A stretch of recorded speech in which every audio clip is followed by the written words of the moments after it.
Good morning and welcome to another edition of App Marketing Conversations. I am Ryan Morrell with GameHouse. As always, I'm here with Roby Ganguly of Attentive. I almost said Roby Attentive Ganguly. And Ian Sepperman of Mobile Dev HQ. How you guys doing this morning? Doing well. So, in the shock of all shocks, something that no one saw coming ever, especially in Seattle. Yeah. No one has ever talked about this. Amazon, their phone was leaked. Oh my god. They have a phone? They're making a phone? Oh, jeez. Who knew? It sounds very interesting. It was broke this week by Boy Genius Report, I believe, with an expected launch date of the holiday season. Some really interesting things about it. One of it, 4.7 inch screen, kind of all the hardware stuff that you would expect. Some pseudo 3D, which without the need for glasses, which is pretty interesting. But hardware's hardware. There's always going to be these sorts of things. So my question to you guys, first is what was your initial reaction? I barely read the article and I moved on. Okay. Well, why? Nothing about it seemed like anything that was life changing to me. It was Amazon's releasing a phone. It didn't seem like they were changing the business model. It didn't seem like they went 10x on the technology. So it was like, okay, they're basically going to take a Kindle Fire and they're going to port it down into a phone. Okay. So I saw that one of the highlights was that it had 6 cameras, and I was like, this is wrong. That doesn't seem right. What are you going to do with 6 cameras? But I'm probably wrong, but that just immediately felt like somebody had been gamed in the leak. I'm assuming that the 6 cameras has something to do with the 3D. Yeah. Yeah, I think so. Yeah. What does that do to battery life? That's why I was like, this is like my phone doesn't last through the day, and it's one of the latest phones.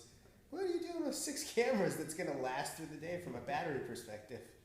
I'm very interested to do this with my phone though and have things actually happen.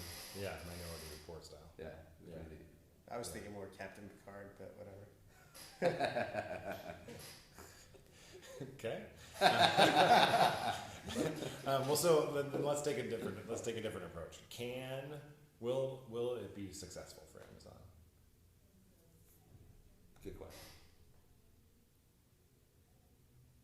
I'm not sure it can afford not to be successful for Amazon. Based on what I know, I have no idea whether or not. Amazon is successful in the tablet market, but they're kind of nowhere compared to Apple and Samsung or whoever, Google. Yeah. But they are successful for their own right. Yeah. I kind of feel like the same thing's going to happen. I think that they have the most competitive advantages in terms of selling a phone of anybody in the world. So they've seen everybody who's bought a phone through them. They've seen what prices they've paid, what feature choices seem to be important at different price points. And then they've created this whole ecosystem of services behind the tablets today, but that are easily extensible to the mobile phone, like a Mayday, and giving them proprietary app store and doing promoted downloads. So it just seems like they have all the advantages you would need if you're going to launch a phone. If you're some other company that's not Amazon, you're way behind the ball in comparison to them. I was really hoping, Christopher had this post a couple of years ago where he made this really interesting observation that Amazon's all about the content, right? That's where they've traditionally made money. That's where they continue to make money. They did a great job with their tablets of making them cheap. I was really hoping, and he made the point that essentially, if that holds true, in the same way that they made WhisperSync free over 3G for a Kindle, they should have subsidized the entire contract value, right?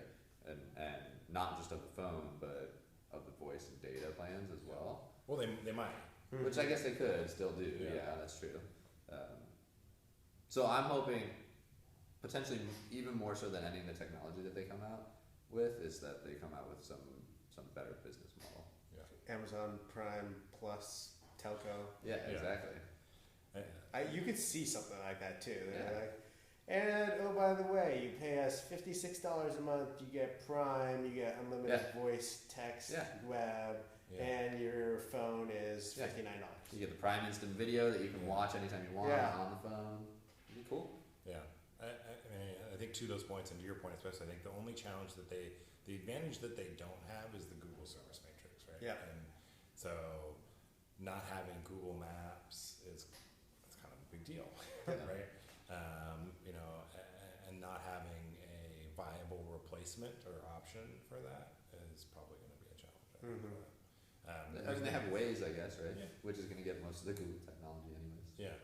It'd be interesting to Well, see if they pull that. assuming Waze, Google lets them do that. Yeah, exactly. Right. So I think these things are, especially with Amazon and Google and Apple, their whole thing is what is best for the customer, or at least they claim that that's what it is. But in lots of these cases, what is best for the customer is not what they actually do. Right. So overall, your response is, I don't care about the technology. I want to see a business model innovation. okay. I'm pretty sure I would buy one. You pretty sure you would buy one? Yeah. I just trust them enough. Okay. Really? Yeah. Yeah, and I think the interesting thing for Amazon, well, great customer service. Everyone loves Amazon, and they have distribution, which is one of the things that's hurt Android handsets in the past, is not having like direct to consumer distribution, and Amazon has that. Yep. So it will be an interesting holiday season, especially as the Samsung Galaxy S5 rolls out and the iPhone 6 and whatever that looks like comes out. Good. Okay. Anything else to add here, other than the shock and awe of an Amazon phone? 6. I don't understand. 6 cameras.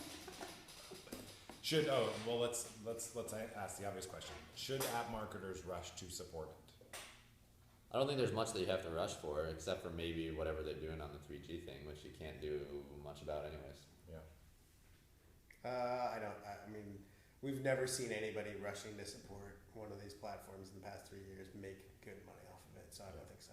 Yeah. And how does that impact their ability to sell devices over the holiday season? I don't think it matters, right? I think they'll sell as many as they can make. Their ability to put you on the front page and just sell the crap out of it. Like they've done that with Kindle Fire, Fire TV, all of these. Like they'll sell as many as they can make. Yeah. By the way, I think that the phone is way cooler than the Dash. You guys saw that? Oh, really? I actually think the Dash is super interesting. I just don't get it. I don't understand why it's not now. That's what I don't understand. The bars, probably, that's true. I don't know. I mean, I can see that potentially they don't want other people, i.e. Apple and Google, to know what they don't want to share the data. Oh, that's fair. Yeah. Maybe, but I would guess it would be encrypted anyways. Yeah. That's the only thing I can come up with. Yeah, it's weird to me. Yeah. Okay. Well, thanks very much, guys. Thank you for watching. Make sure to like this video, subscribe to our channel, and check out the other segments from Ian and Roby.